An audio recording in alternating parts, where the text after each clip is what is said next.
Lectio Divina. Lectio Divina.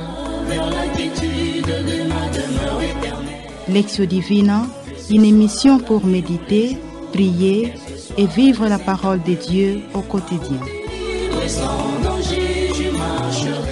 Lectio Divina. Lectio Divina. Le soufflet brillera, la fleur se fanera, mais la parole de Dieu jamais ne passera. 27e dimanche du temps ordinaire de l'année liturgique A, dimanche 8 octobre 2023. Nous sommes en plein mois de la mission et du rosaire. Nous sommes heureux de vous retrouver en ce jour, frères et sœurs auditrices, chers internautes, chers jeunes, à travers cette voie des ondes pour notre lecture priante, la Lectio Divina. De partout où vous êtes, nous vous saluons chaleureusement et vous souhaitons un bon temps dans la présence du Seigneur à travers sa parole. Nous allons méditer en ce dimanche l'évangile que notre Mère l'Église nous propose. C'est l'évangile de Jésus-Christ selon saint Matthieu, le chapitre 21, du 33e au 43e verset. Au studio, comme d'habitude, nous sommes accompagnés des jeunes à qui nous demandons de se présenter nommément. Je suis Kalonda Marie, postulante des filles de Saint-Paul. Yvonne, membre de l'Institut Marie de l'Annonciation de la grande famille paulinienne. Je suis Kabuo Katula Molissi, postulante des filles de Saint-Paul. Au micro, c'est le frère Hervé Ngoy, missionnaire de Saint-Paul. Frères et sœurs, dans l'évangile de ce jour, le Christ étant en dialogue avec le grand prêtre et les anciens du peuple, va donner une parabole faisant allusion au royaume de Dieu. Un homme étant propriétaire d'une vigne va la louer aux vignerons, mais ces derniers ne sont tout simplement que de meurtriers, des usurpateurs. Dieu, depuis la nuit des temps, nous a donné son royaume. Ce royaume, il l'a entretenu, nous l'a annoncé par les rois et les prophètes. Mais ces derniers ont été tués parce qu'ils annonçaient la bonne nouvelle du salut. Dieu a décidé dans sa miséricorde, malgré la dureté de cœur de l'homme, d'envoyer son propre Fils pour annoncer l'avènement du royaume des cieux et l'établir, mais il a subi le même sort que les premiers envoyés. Il nous met en garde aujourd'hui. Le royaume de Dieu nous sera enlevé pour être donné à ceux-là dont on ne peut penser hériter la vie éternelle. Frères et sœurs, sans plus tarder, nous entamons la première partie de notre lecture priante. Et pour cela, nous demandons la technique de nous balancer un chant à l'Esprit Saint afin qu'il nous ouvre à la compréhension des Écritures.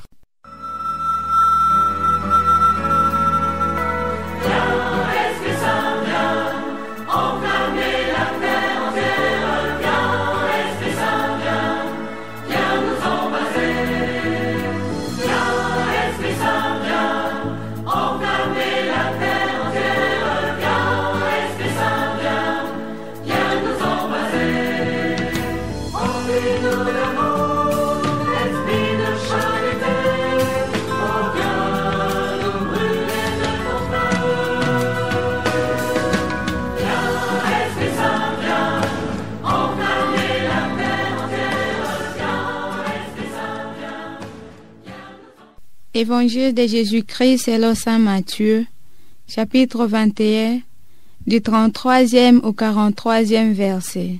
En ces temps-là, Jésus disait aux grands prêtres et aux anciens du peuple, « Écoutez cette parabole. Un homme était propriétaire d'un domaine. Il planta une vigne, l'entoura d'une clôture, il creusa un pressoir et bâtit une tour de garde. Puis il loua cette vigne à des vignerons et partit en voyage. Quand arriva le temps des fruits, il envoya ses serviteurs auprès des vignerons pour se faire remettre les produits de sa vigne. Mais les vignerons se saisirent des serviteurs, frappèrent l'un, tuèrent l'autre, lapidèrent le troisième. De nouveau, le propriétaire envoya d'autres serviteurs, plus nombreux que le premier, mais on les traita de la même façon. Finalement, il leur envoya son fils en se disant, « Ils respecteront mon fils. » Mais voyant le fils, les vignerons se dirent entre eux, « Voici l'héritier. Venez, tuons-le. Nous aurons son héritage. » Ils se saisirent de lui, le jetèrent hors de la vigne et le tuèrent. Eh bien, quand le maître de la vigne viendra, que fera-t-il à ces vignerons? On lui répond, « C'est misérable, il le fera périr misérablement. Il louera la vigne à d'autres vignerons qui lui en remettront le produit en temps voulu. » Jésus leur dit, « N'avez-vous jamais lu dans les Écritures, la pierre qu'auraient jetée les bâtisseurs est devenue la pierre d'angle. C'est là l'œuvre des dieux, la merveille devant nos yeux. Aussi, je vous l'ai dit, le royaume des dieux vous sera enlevé pour être donné à une nation qui lui fera produire ses fruits. » Acclamons la parole de Dieu. Louange à toi, Seigneur Jésus. Nous demandons à la technique de nous balancer une douce musique méditative.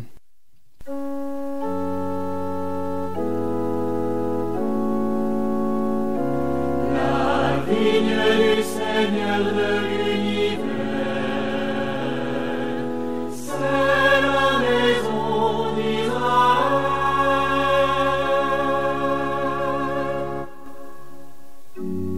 La vigne que tu as prise à l'Égypte, tu la replantes en chassant des nations.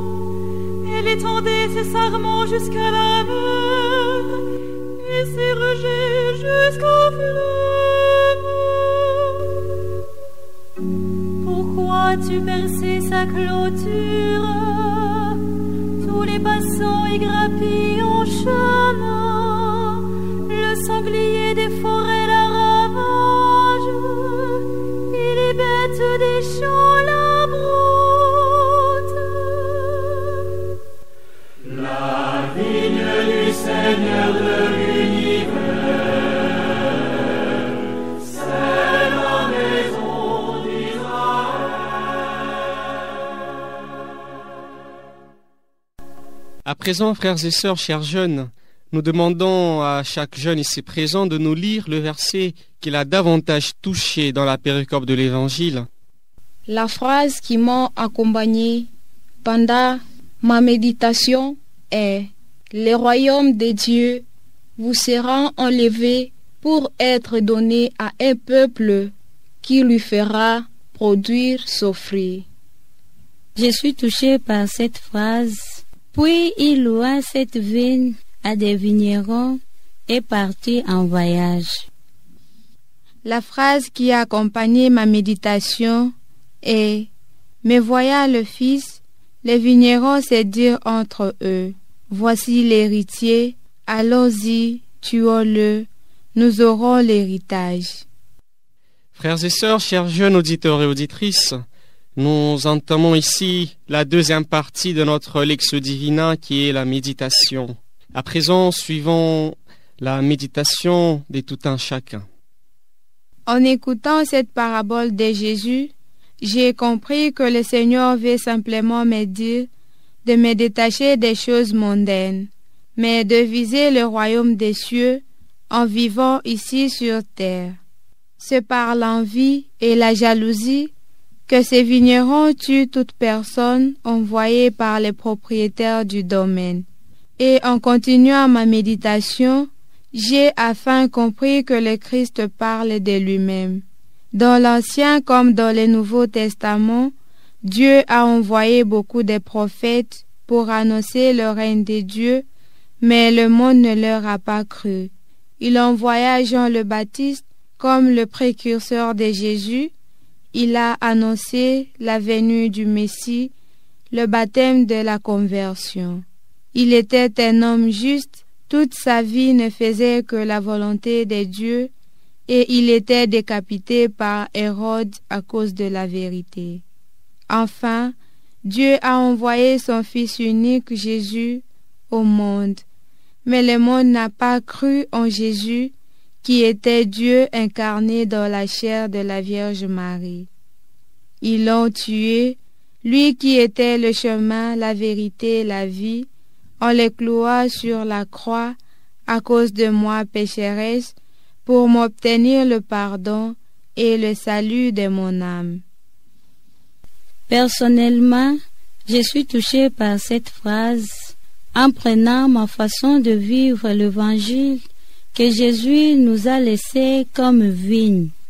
Parfois, j'arrive aussi à faire les choses comme si c'était moi la propriétaire de cette vigne, sans vouloir faire la volonté de Dieu.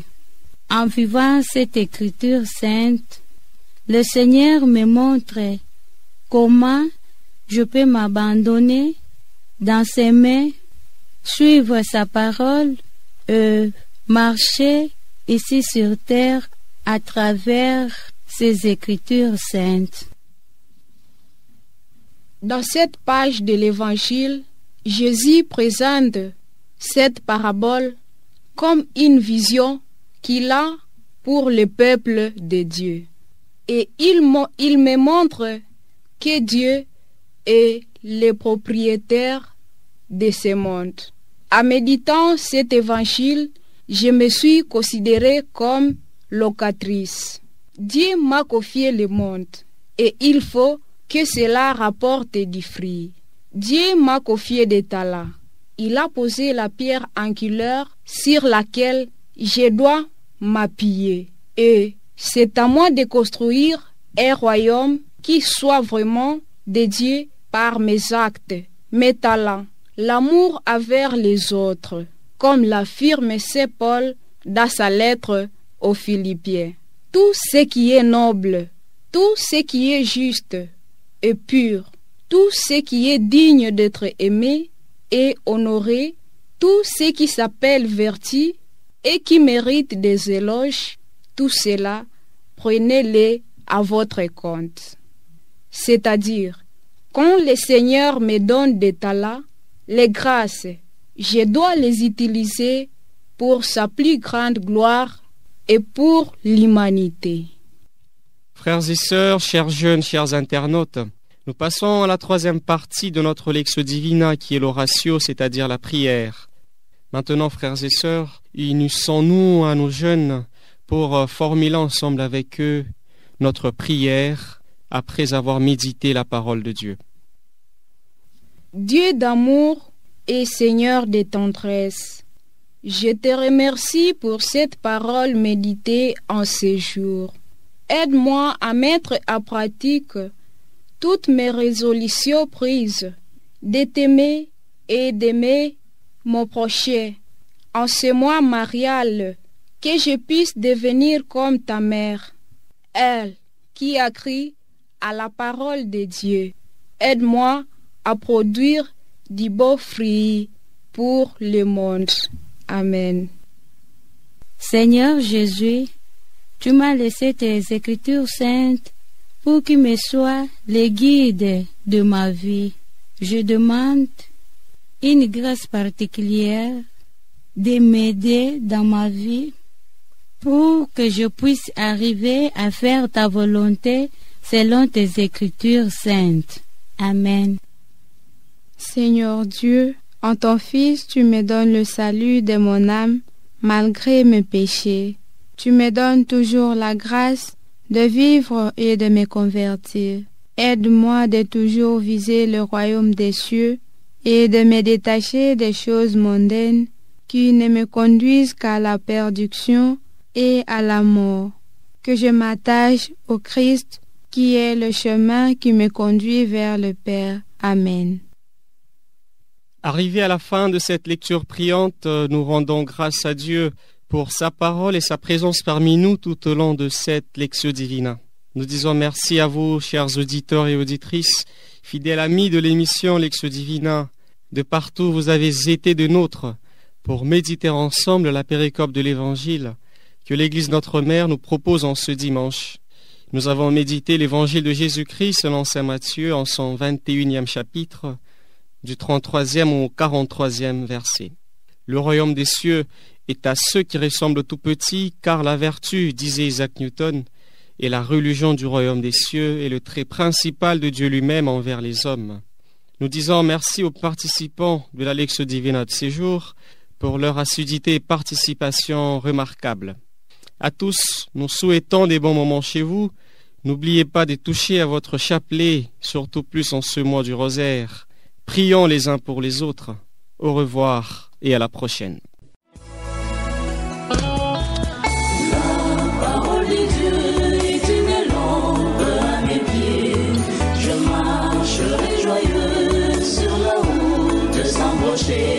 Lectio Divina. Lectio Divina. Lectio Divina, une émission pour méditer, prier et vivre la parole de Dieu au quotidien. Lectio Divina. Lectio Divina. Le se flétrira, la fleur se fanera, mais la parole de Dieu jamais ne passera.